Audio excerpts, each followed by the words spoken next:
Iran में आया आहियूं 18-19 ॼाड़ा थी विया आहिनि असांखे, सम्झी विया था। असां वियासीं मज़दूरी ते, मज़दूर आहियूं, मज़दूरी ते वियासीं। उन खां अलावा बुखार निकितो, वियासीं डॉक्टरनि सां मशवरो कयोसीं।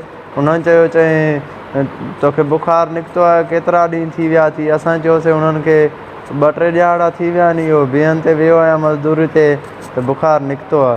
चई का अहिड़ी का ॻाल्हि न आहे। शक मुताबिक़ मूंखे हेॾे वठी आया आहिनि, कल्ह राति जो वठी आया हेॾे चांदका हॉस्पिटल लाड़काणा में दाख़िल कयो अथनि।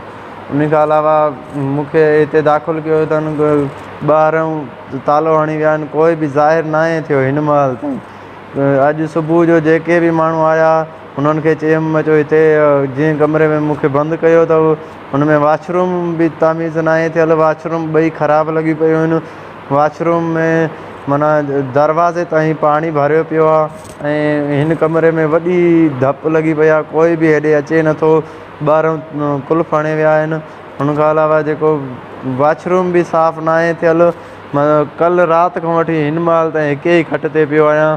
अलाह ताला तव्हांखे ख़ुशि रखंदो बाबा, वॾी महिरबानी अदा। तव्हां हुननि खे ॿुधायो बाबा, हुन छोकिरे खे तकलीफ़ आहे हेॾी, हाणे पखा दखा बि हलनि था। माना मूंखे हिन वॉशरूमनि जी धप जे वजह सां माना मूंखे मुंहिंजी तबियत ख़राबु थी थिए ऐं मूंखे गर्मी थी थिए। उन खां अलावा वॉशरूम तमीज़ न आहिनि थियल, साफ़ु न आहिनि थियल। मां काॾे वञा, कल्ह राति खां वठी हिकु ई कमरे में बंदि लॻो पियो आहियां। अदा अलाह साईं तव्हांखे नेकी ॾींदो, अलाह साईं तव्हांखे वॾी हयाती ॾींदो। अदा वॾी महिरबानी अदा। अदा तव्हां हुननि खे ॿुधायो, अदा तव्हां हुननि खे चओ बाबा उहो ग़रीब आहे, मिसकिन आहियूं। अदा ईरान मां आया आहियूं, शक मुताबिक़ असांखे वठी आया आहिनि कल्ह राति हेॾे चांदका हॉस्पिटल में। हिन में बंदि कयो अथनि अची कमरे में।